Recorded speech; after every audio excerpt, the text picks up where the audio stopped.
Estimados amigos, ¿cómo están? Bienvenidos nuevamente a nuestro espacio Salud y Bienestar. Tenemos hoy otro invitado de lujo. Quería, antes de eso, compartirle algunos avances que han salido en algunas publicaciones recientes. Uno que me llamó muchísimo la atención en la revista de la Asociación Americana, el JAMA, que es la revista de la Asociación Americana de Medicina, es que hace ya varios años el FDA hizo lo que llaman un recall para retirar del mercado una cantidad de suplementos nutricionales, sobre todo que se comercializaban como para quemar grasa o dietas que tenían suplementos para pérdida de peso. Es muy importante porque estos medicamentos contienen fundamentalmente análogos de anfetaminas o de la efedrina o de la adrenalina. Y esto, por supuesto, eran para aumentar el metabolismo para perder peso. Pero estos suplementos estaban reportando riesgos de accidentes o de derrames cerebrales o de muertes súbitas. Y es muy importante porque está llamado el FDA para retirar estos suplementos nutricionales, que fue hace ya varios años. Este estudio que se publica recientemente, esto está publicado en julio, es decir, hace un par de meses, en esta revista, demuestra, ellos se dedicaron a buscar en Amazon y a comprar estos medicamentos y ver cuáles estaban todavía, estos suplementos nutricionales, y ver cuáles todavía estaban disponibles. Y encontraron que todavía 9 de estos 31 productos, es decir, el 29% todavía se podían conseguir en internet y se podían comprar. Y que de estos, incluso el 44% todavía decía en su etiqueta que contenían estos principios activos que estaban demostrados que tenían que retirarse del mercado. Entonces es muy importante tener cuidado cuando están tratando de comprar estos suplementos nutricionales que en teoría queman grasa o dan más energía, porque pueden tener estos medicamentos que está demostrado que aumentaban el riesgo de muerte súbita o de derrames cerebrales. Entonces, sobre todo cuando revisen estos medicamentos, vean si ellos dicen que tienen el DMPEA o el DMHA, que básicamente eran las abreviaciones de estas sustancias que eran análogos de las anfetaminas o de la efedrina. Entonces, por favor, tengan cuidado cuando están tratando de tomar estos suplementos con la intención de pérdida de peso. Hoy tenemos otro, como siempre, invitado de lujo. Y es una de las cosas que tratamos de hacer, que traer siempre especialistas reconocidos. Como saben, es muy importante que gente que tiene autoridad en el tema que vamos a tratar. Hoy vamos a hablar de un tema bien importante, que es el tema de cáncer de pulmón. Y vamos a hablar del hábito del cigarrillo y vamos a tratar de aclarar algunos mitos en relación a esto. Y para esto tenemos un invitado, que es un gran amigo, que se llama el doctor Rodrigo García. Rodrigo estudió medicina en Venezuela, luego fue a hacer medicina interna a Nueva York, al Mount Sinai, y luego vino a USC a hacer neumonología. Y luego fue a UCLA a hacer todos los procedimientos de neumonología intervencionista. Y hoy en día dirige el servicio de neumonología intervencionista de la Universidad del Hospital del Condado, con el Condado de Los Ángeles y USC. Rodrigo, un gusto. Placer que estés aquí. Que estés aquí. Bueno, primero cuéntanos la historia de esa chaqueta. Mira, yo siempre siento que nosotros como latinos, viniendo a un país que no es el nuestro, ¿no? Siempre es difícil y uno siempre tiene lo suyo en el corazón, ¿no? Yo de un lado tengo donde trabajo actualmente y aquí mi hospital de mi sello de mi hospital universitario de Caracas, ¿no? Justo le estaba comentando a tu esposa que estaba en un workshop, en una conferencia, con gente que hace robots que se están metiendo full ahorita para cáncer de pulmón, que es lo que vamos a hablar. Y yo era uno de los que estaba dirigiendo la conferencia, las prácticas con el robot, etc. Y se me acercó alguien, uno de los que estaba dentro de la conferencia, uno de los que estaba aprendiendo. Y me dice, ¿sabes qué? Yo conozco ese sello. Tú te graduaste del clínico. Tú vienes del hospital universitario. Y yo, por supuesto. ¿Y quién eres tú? Yo soy tal y tal. Yo también soy venezolano y estamos metidos aquí. Estoy haciendo terapia intensiva con neumonología igual que tú y me gustaría hacer ahorita neumonología intervencionista. Lo que quiero decir es que un orgullo, ¿no? Ver a nuestra gente, y no solamente venezolanos, latinos por todos lados, en estas conferencias, en todo lo que tiene que ver con el avance de la ciencia, ¿no? Y estamos todos metidos de cabeza y es lo que nos gusta y lo que nos apasiona. Y encontrarnos con ellos es lo que a mí siempre me llena, ¿no? Y me parece una historia bien bonita que en cualquier parte del mundo. Esto era por el Silicon Valley, por allá por San Francisco, y donde sea que tú vayas, siempre hay uno de nosotros. Y eso... Sabes que, saliéndonos un poco, pero es interesante que solamente el 5% de los médicos en Estados Unidos son de origen latino. Entonces hay un compromiso en el tema de educación, en el seguir formándonos y, bueno, apoyándonos. Y segundo, es un tema de entender la cultura y el tema de educar, porque nuestros pacientes...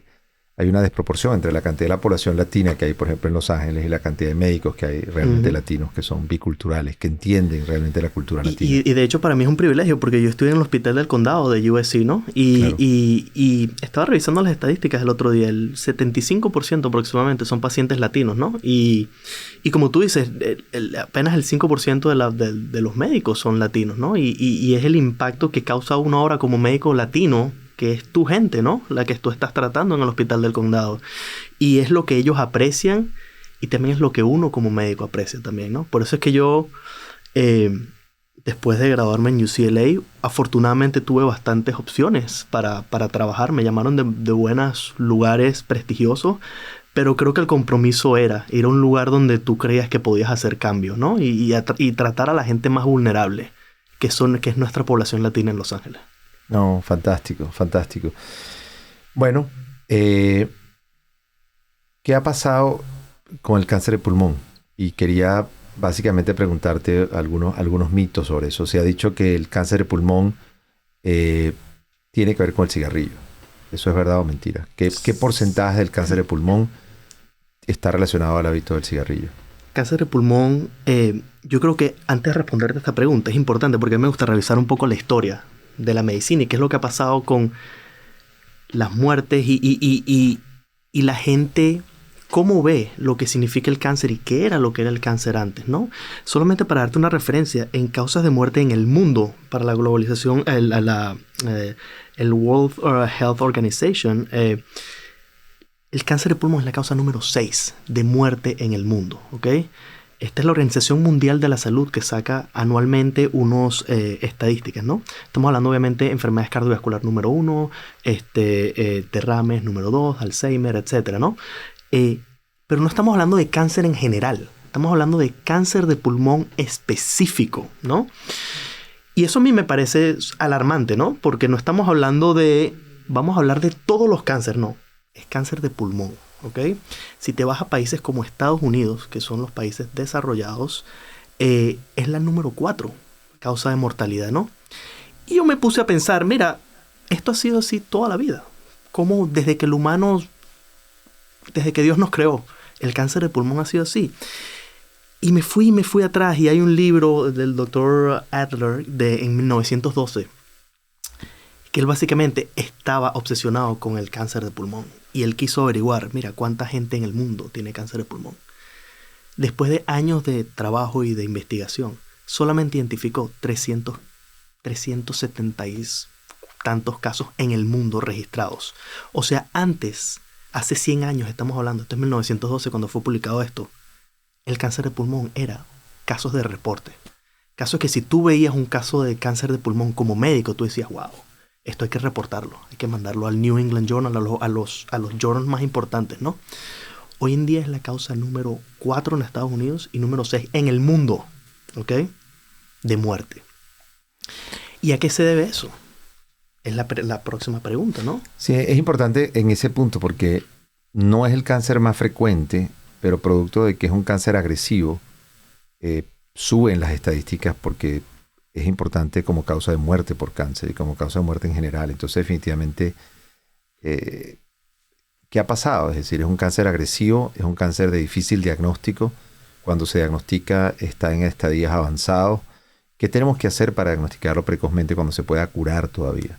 ¿Y qué tenemos que hacer para prevenirlo? ¿Cuáles son los factores que podemos modificar y cuáles no podemos modificar? Voy a empezar primero por el más obvio, ¿no? Y el que está relacionado directamente, ¿no? Que es el cigarrillo. Estamos hablando que más del 85% de los cánceres de pulmón están directamente relacionados con el uso del cigarrillo. Si te pones a leer, hay muchos videos educativos en YouTube, incluso de libre acceso a todo el mundo, de la historia de lo que fue el cigarrillo y cómo empezó la industria del cigarrillo. Y si te pones a ver, hay mucha publicidad en esa época donde aparecían mujeres embarazadas fumando, doctores fumando, recomendando fumar, usar el cigarrillo. Y la gente en ese momento, ahora que nos parece tan lógico, ¿ok? Que a veces a lo mejor no puede ser tan lógico, ¿ok? Que este hábito cause tanto daño, ¿ok? Y definitivamente, hace más o menos 50 años, Estados Unidos, la gente, los ministerios de salud se dieron cuenta que sí había un link directo entre fumar y el cáncer de pulmón, que antes no existía. Y de hecho las compañías antes decían, las compañías de cigarro tenían disputas legales por solamente decir que eso causaba mal, era una difamación. Entonces había mucha propaganda, etcétera, que puede ser que por ahora, y todavía lo vemos, que hay gente que todavía no sabe que el cáncer de pulmón está directamente relacionado con el cigarrillo. Es impresionante por cuántos años, qué cantidad de cigarrillo. Es decir, ¿él está realmente en el cigarrillo? ¿Qué otros factores puede haber? ¿O es la nicotina? Es decir, ¿cuál es realmente el responsable de esto? Porque hay gente que ha dejado el cigarrillo por el vaping. O sea, ¿qué realmente dentro del cigarrillo es el fenómeno? El cigarrillo, si tú agarras un cigarrillo y lo desmoronas, hay por lo menos 1000 agentes carcinogénicos dentro del cigarrillo. No estamos hablando solo de la nicotina, que es uno de los agentes que hace que estés pegado al cigarrillo, que quiera fumar y fumar. Estamos hablando de miles de componentes dentro del cigarrillo que hacen que se han demostrado científicamente que pueden causar el cáncer de pulmón. Y no es solo pulmón. Y esa es la cosa, que no es solo pulmón. Estamos hablando de cosas que para uno no tienen mucha lógica, porque uno fuma, va a los pulmones y lo botas, pero cáncer de páncreas se ha relacionado con fumar cigarrillo. Miles de cánceres. Sí, bueno, cáncer de vejiga lo vemos a diario y se elimina en la orina y simplemente entró a la sangre y de la sangre todas estas toxinas pasan a la orina y producen vejiga, riñón, urotelial. Y tú mencionaste algo también importante y es lo que a mí me preocupa como neumonólogo, como terapista intensivo y también como intervencionalista, que afortunadamente, gracias a los hábitos de cigarro que han bajado, uno ha visto que la mortalidad por cáncer de pulmón ha bajado, porque el uso de cigarrillo ha disminuido. Pero lo que es alarmante, que la Asociación de Cáncer Americana ha detectado, es que estamos hablando de el vaping, lo que estás diciendo, los cigarrillos electrónicos. La gente ha querido sustituir el cigarrillo. Vamos a sustituir el cigarrillo y ahora voy a usar cigarrillos electrónicos. También se ha visto un link, ¿ok? En enfermedades respiratorias, ¿de acuerdo? Y lo más alarmante que estamos hablando ahorita es que niños en las escuelas primarias, secundarias, están empezando a hacer esto. Estamos hablando de como en 1915, cuando los niños a los 12 años fumaban, o cuando iban antes de la guerra, etcétera. Estamos viendo el mismo patrón ahora. Y de hecho, si pones a ver las estadísticas del 2016, 2018 y 2020, es exponencial. Cómo nos estamos valiendo ahorita del vaping y de los e-cigarettes, de los cigarrillos electrónicos. La gente dice que es para engranar dentro de esta sociedad, y es lo que dicen los reportes de los niños que están ahorita empezando a fumar a tan corta edad. ¿Cuáles serían primero, cuáles serían los síntomas evidentemente de cáncer de pulmón? ¿Cuándo ya da los síntomas? Y después vamos a ver cuáles serían los métodos para diagnosticarlo precozmente. Síntomas, nosotros como neumonólogos intervencionistas decimos que es un asesino silente, ¿ok? Es como cuando la gente habla de la hipertensión, ¿no? Tú no sientes que tienes la presión alta hasta que ya la tienes en 200 sobre 120, que es cuando te empieza a dar dolor de cabeza. Igualito es el cáncer de pulmón. Generalmente uno empieza, y esto es lo más común, empiezas a tener tos, pérdida de peso, empiezas a producir un poquito de flema, y ahí el problema es que ya ese cáncer probablemente ya está diseminado, por lo menos localmente. tú como urólogo, a mí me parece también importantísimo, y yo siempre me manejo con los números, me parece que dicen toda la verdad, ¿no? Cáncer de próstata, ¿ok? La sobrevida a los 5 años de cáncer de próstata. Estamos hablando de un 95, 98%, ¿no? Altísimo. Cáncer de pulmón, 22%. La sobrevida a 5 años, ¿ok? Estamos hablando de que es el segundo cáncer más común en hombres y mujeres, seguido de próstata y senos, ¿ok? Próstata en hombres y senos en mujeres. Pero por rato, el que más mata a hombres y a mujeres, ¿ok? Y es precisamente por eso, porque una vez que lo vemos, ya es tarde. ¿Cómo diagnosticarlo a tiempo?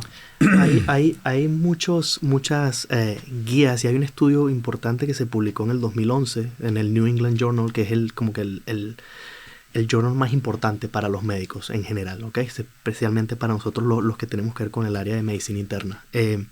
Y básicamente fue en el 2011 y ellos hicieron un estudio de a ver cómo hacían lo que nosotros llamamos un screening, a ver pacientes, por ejemplo, tactos rectales, el PSA, etcétera, con la próstata, y ellos decidieron, bueno, como el cáncer de pulmón está matando a tanta gente, vamos a ver cómo hacemos un screening, cómo vemos si podemos salvar pacientes. Y empezaron a hacer tomografías a pacientes, tomografías de pecho, de pulmón, y se dieron cuenta que definitivamente había un beneficio importante, ¿ok? Estamos hablando de números de 15 a 20% de sobrevida, ¿okay? Siempre se hablaba de si alguien fumaba. Vamos a desarrollar esa idea de los CT scan de tórax, porque yo sé que es súper interesante y cuándo está indicado hacerla y cuándo un paciente está en riesgo y debería hacerse CT scan, porque no toda la población se va a hacer CT scan, pero se decía antes de hacer los CT scans si hacerse una placa de tórax servía para el diagnóstico, cuando ya el tumor se diagnosticaba era muy grande o con qué frecuencia, entonces tenía que hacerte placa de rayos X, cuántas al año para poder diagnosticar un cáncer en el tamaño que fuera curable. Entonces por eso llegó el CT scan, que es la tomografía computarizada de tórax. ¿Cuándo está indicada? ¿Qué tipo de tomografía se hace el paciente? Y entonces, evidentemente, la ventaja es que va a diagnosticar algo a tiempo que va a permitir curarlo. Entonces, si el paciente sigue fumando, por lo menos hay que recomendarle entonces que se haga una tomografía. ¿Con qué frecuencia? Sí, hay guías muy específicas y tú vas a hablar con tu doctor, ¿ok? Porque esto es una conversación que tú vas a tener. Empezando por las placas de tórax, y es parte del estudio que se realizó comparando tomografías con placas de tórax. Las placas de tórax, desafortunadamente, la sensibilidad que tiene para detectar algo en sus comienzos, un cáncer en sus comienzos, es muy baja. O sea, probablemente si tú ves algo en una placa de tórax es porque la cosa ya está avanzada, ¿no? Ahora, hay criterios específicos y es algo que ha estado evolucionando con el tiempo, ¿ok? Estamos hablando en averaje que fumadores, 30 paquetes al año, ¿ok? Fumado por 30 años, etcétera, que no han dejado de fumar por lo menos en los últimos 15 años, ¿ok? Y que además tienen entre 55 a 75, algunas guías te dicen hasta 80 años, ¿ok? Esos pacientes cumplen todos los checks para hacerse una tomografía. Pero 30 paquetes al año, o sea, ¿eso es cuántos al día?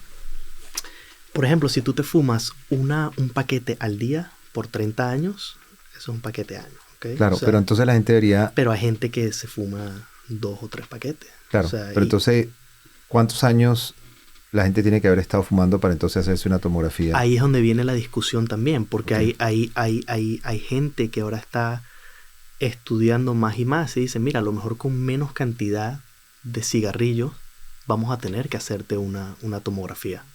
Hay gente que, por ejemplo, basado en síntomas, ¿ok? Mucha gente ahorita, una tomografía, a pesar de que uno está hablando de radiación, etcétera, lo que uno ve en la práctica clínica es que hay un menor,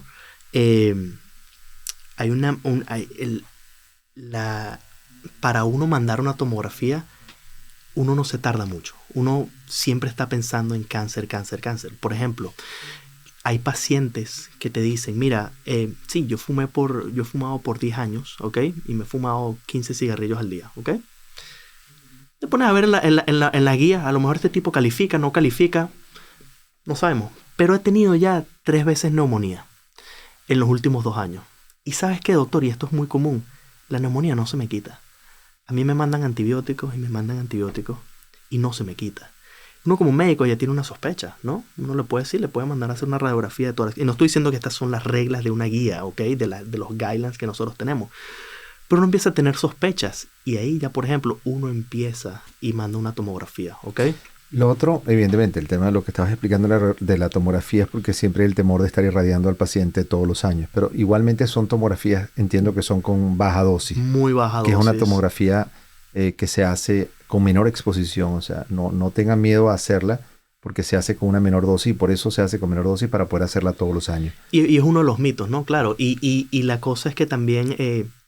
¿por cuánto tiempo vamos a hacer una tomografía? Mientras siga fumando a esas cantidades, esa es la discusión, ¿no?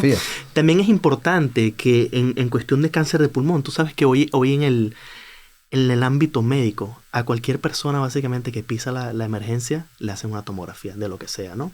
Y lo que a mí me parece bastante curioso es que, por ejemplo, y tengo muchísimos casos, siempre pasa todo el tiempo, paciente viene con dolor abdominal. Le hacen una tomografía de abdomen. Cuando uno hace una tomografía, generalmente te hacen un corte un poquitico hasta más arriba. Y siempre pescan algo. Es impresionante, ¿no? Y eso siempre ya te lleva a hacer más diagnósticos, estudios. Ahora, en estas tomografías de baja dosis anualmente consiguen un nódulo, consiguen una mancha en el pulmón. Esta mancha tiene 1 centímetro y es una sola. Ahora hay que ver cuál es el chance de que esta masa sea realmente un cáncer de pulmón, que sea algo que viene del pulmón o que viene de otro órgano y se sembró en el pulmón. Y hay que hacer una biopsia. Y ahí vamos a discutir entonces cuáles son las diferentes nuevas formas de hacer biopsias de estas lesiones, cuando son unas, cuando son varios manchas en el pulmón y hay que biopsiarlas para saber de qué se trata. Estas manchas, hay que saber que muy probablemente hay muchas cosas que llevan al médico a decir... Esto me hace sospechar y hay muchos modelos clínicos que uno usa, ¿ok? Uno puede incluso poner toda la información dentro de un computador y te sacan un cálculo. Mira, esto es 55% de que esto sea probabilidad de malignidad. Y estamos hablando de tamaño, de la forma, ¿ok? De si tiene calcificaciones, cuántas son, si es sólido, si es algo que nosotros decimos que es en vidrio esmerilado, que se llama ground glass, ¿ok? Todas las características de ese nódulo tienen importancia y eso suma al clínico a decir, mira, estoy preocupado o no por esto. Hay guías que son Long-Rads o Fleischners que te dicen, si tienes estas características, mira, no estás muy preocupado. No todo el mundo que tiene una manchita le vamos a hacer una biopsia, ¿ok? Ahora, si tú me hablas de un nódulo que tiene 2.5 centímetros, que está ubicado en la parte de arriba, que está espiculado, el paciente fuma, es muy difícil y sería irresponsable como médico no decir, mira, esto me huele a cáncer, vamos a ver, sobre todo por la prevalencia y lo importante que hemos hablado antes, ¿no? El cáncer de pulmón, 4ª causa de mortalidad en Estados Unidos. Entonces, encontraste una lesión de 2.5 centímetros, el paciente fuma, tiene todo el aspecto que es sospechosa, hay que biopsiarla, en algunas oportunidades se va directo a cirugía donde es muy evidente o siempre se hace una biopsia. La biopsia se hace guiada por tomografía con una aguja o se hace con toda esta nueva tecnología de... Nosotros somos como que los nuevos tipos cool dentro de la cirugía robótica. dentro de los robots, ¿ok? Hay varias técnicas que uno puede usar. Y una que está bien establecida es un radiólogo intervencionista. Te coloca dentro de un scanner, ¿ok? Dentro de un CAT scanner, dentro de un tomógrafo. Y por afuera se guía con la tomografía y te toma una biopsia, ¿ok? Como te podrás imaginar, más de 90% tienen una sensibilidad de diagnóstico, ¿no? Porque estás usando un tomógrafo. ¿Okay? En tiempo real estás viendo la aguja entrando a la lesión. Ahora, los intervencionistas pulmonares vinieron desde hace 20 años, ¿ok? A lo que yo creo que es el futuro y a revolucionar lo que es la neumonología intervencionista y el acercamiento hacia las lesiones de pulmón, ¿ok? Nosotros estamos hablando de, y me parece que son ideas locas y espectaculares, pero es lo bonito de nuestra especialidad. Solamente para ponerles una idea y para que nuestra audiencia entienda. Nosotros estamos usando ahorita como una broncoscopia, que es básicamente ponemos una cámara, como la que si la hacen los gastroenterólogos, que ponen una cámara para el estómago, nosotros ponemos una cámara hacia los pulmones, ¿ok? Y la tecnología que nació hace, vamos a decir, 10, 15 años, que es la tecnología de navegación electromagnética, ¿ok? Básicamente estamos usando como un Google Maps, un GPS, ¿ok? Le tomamos una tomografía al paciente, identificamos el nódulo, ¿ok? Con el software, el programa que nosotros tenemos, estamos hablando de tecnología bastante avanzada, le decimos al software, mira, esta es la lesión, ¿ok? Esto es lo que yo creo que es sospechoso. ¿Cómo llego yo ahí? ¿Ok? Acuérdate que las vías aéreas, cómo llegar ahí es bastante difícil, porque las vías aéreas es como una autopista y es como un árbol. Sí, tiene un árbol, tiene una cantidad de ramas. Una cantidad de ramificaciones. Y es llegar a una específica del árbol específicamente. Si tú te pones a pensar, si uno agarra las vías aéreas de uno y las extiende, es como ir a Chicago a Nevada. Estamos hablando de 1500 millas, ¿ok? ¿Cómo yo encuentro esa aguja en ese pajar? ¿Ok? Sí, además es navegar por la vía respiratoria que se ramifica en cantidad de ramas y callecitas y callecitas y callecitas hasta llegar a la que tú quieres llegar. Hasta llegar ahí. Y eso es lo importante de esta tecnología.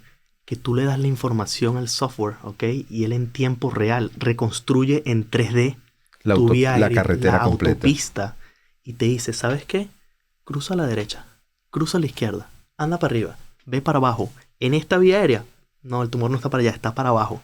Y uno lo va controlando. Claro, eso empezó más o menos rudimentario, ¿ok? Estamos hablando que la sensibilidad para tener un diagnóstico, el 65 a 70%. Nadie está feliz con eso, ¿no? O sea, si yo prefiero... una biopsia con una aguja a través del percutánea que tratar de hacer la navegación. Ahora, también tienes que tomar en cuenta otras cosas. Una vez que tienes un diagnóstico, ¿ok? Vamos a decir, tomé la biopsia aquí. Yo quiero estadiar a ese paciente. Quiero ver también los ganglios linfáticos dentro del tórax si están tomados por tumor. Porque recuérdate, cada vez que vemos un cáncer de pulmón, probablemente ya lo estamos pescando que hay enfermedad regional.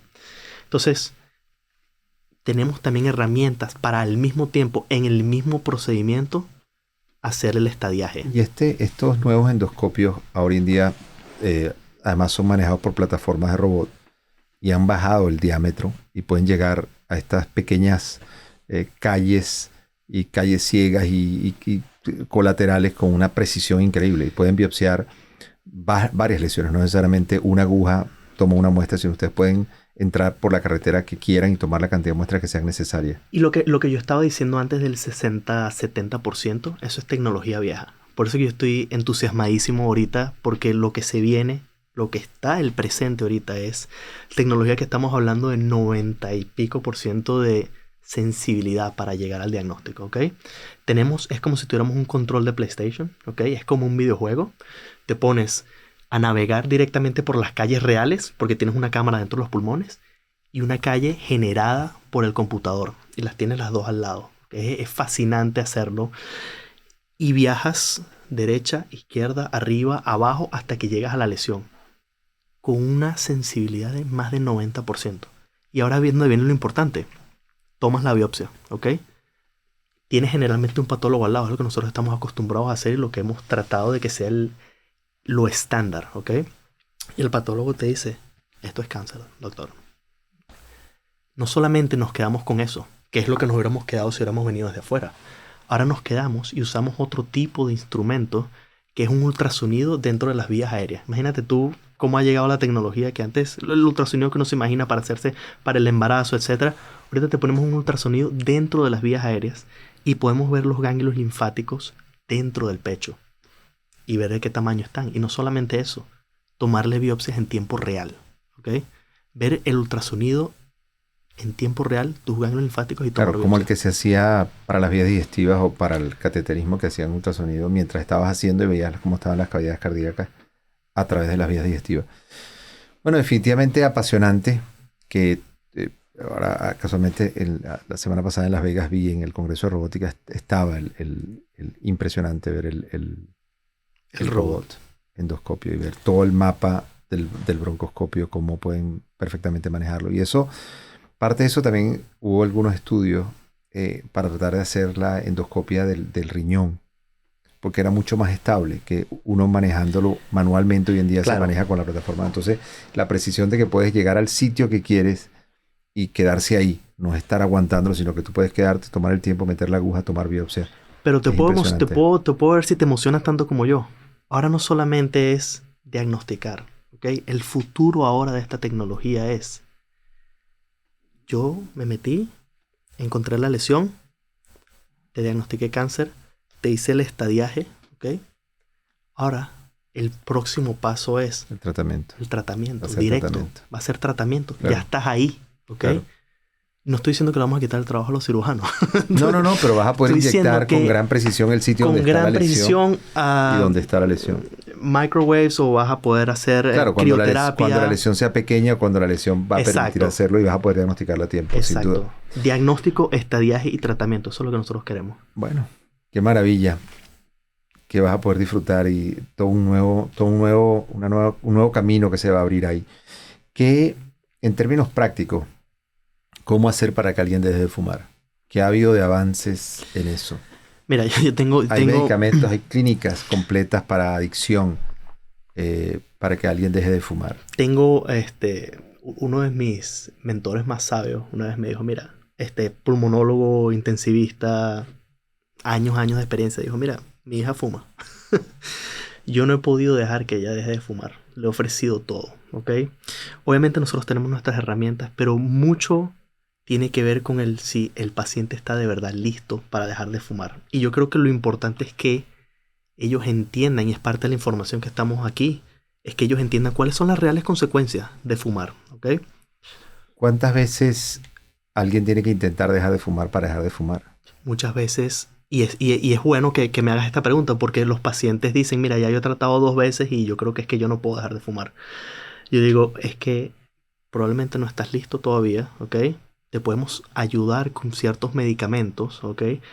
Pero es cuando tú de verdad sientas que vas a poder dejar de fumar, que estás motivado. Una vez leí que cuántos intentos había que hacerlo, y bueno, evidentemente no son 1 o 2, pueden ser varios, pero el mensaje yo creo que es importante, que no dejen de intentarlo porque está demostrado que hay gente que después de 3, 4 intentos al final lo logra. Sí. Tiene que estar convencido. Lo que yo sí quisiera que tengamos como conclusión es que no esperar que tengamos cáncer, no esperar tener una mala noticia. La gente lo va a dejar. Yo he visto pacientes, o tú le pones una placa o le enseñas un cáncer, le dices tiene que dejar de fumar, pues facilísimo, van a dejar de fumar. El mensaje es cómo lograr que dejen de fumar sin que le des una mala noticia. Cuando a la gente le das una mala noticia, la vida cambia. No esperen tener una noticia de ese nivel que los va obviamente a dejar de fumar. Yo les digo, no estén pendientes a veces están pendientes de otras cosas que no son lo importante. Evidentemente trabajo, posición económica, hacer una... Le digo, señores, pero por otro lado están destrozando lo que están haciendo porque no lo van a disfrutar. Están jugando una ruleta, están tomando una decisión donde están poniendo en riesgo el resto de lo que están trabajando para hacer. Y yo creo que lo importante es seguir insistiendo en esto, ¿no? En la información. Ser neumonólogo hoy en día, hay gente que si le gustan los negocios, es el mejor negocio ahorita, porque estamos hablando que fumar también causa enfisema, ¿no? Y es una de las otras, está en el top 10 de las causas de muerte en el mundo también, ¿ok? Fumar te hace que seas más propenso a infecciones. También el top 10 de causas de mortalidad en el mundo. O sea, si tú quieres ser un intervencionista pulmonar, es el mejor momento para hacerlo. Pero es lamentablemente porque yo creo que ha habido una falta de información y un impacto muy fuerte del cigarrillo con nuestros pacientes. Básicamente yo lo que quiero decir es, en 1912 no había cáncer de pulmón, ¿ok? La gente no estaba fumando tanto como se está fumando ahora. Es algo que es prevenible, difícil de hacer, pero es algo que te va a enseñar resultados inmediatamente.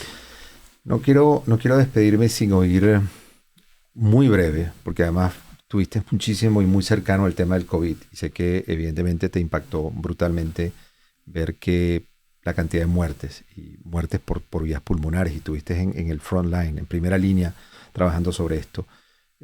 ¿Cómo estamos en eso? En conclusión, ¿cómo están los síntomas post-COVID en el tema respiratorio? Es impresionante. El COVID ha dejado una secuela. Sigue habiendo casos de COVID. Yo en el condado seguimos viendo, no como antes, pero seguimos viendo casos de activos, ¿ok? De COVID por pacientes que no se han vacunado, etc. Quiero tomar esta oportunidad para las vacunas salvan vidas. O sea, yo creo que es importante quitar todos los mitos de que las vacunas va a causar autismo, que las vacunas me van a causar, etcétera. No, estas vacunas de verdad funcionan, porque hemos visto un pre y un post de las vacunas. Funcionan, ¿ok? post-COVID hemos visto pero muchas secuelas, ¿ok? Pulmonares. Pacientes que tuvieron COVID al principio de la pandemia que están todavía sufriendo las consecuencias en el hospital por fibrosis, porque hay cicatrices dentro de los pulmones. Y lo que no sabemos es todavía, porque hay que ver a largo plazo, si estas cicatrices se van a traducir no solamente en cómo los está afectando ahora, sino en cáncer de pulmón al final. No sabemos.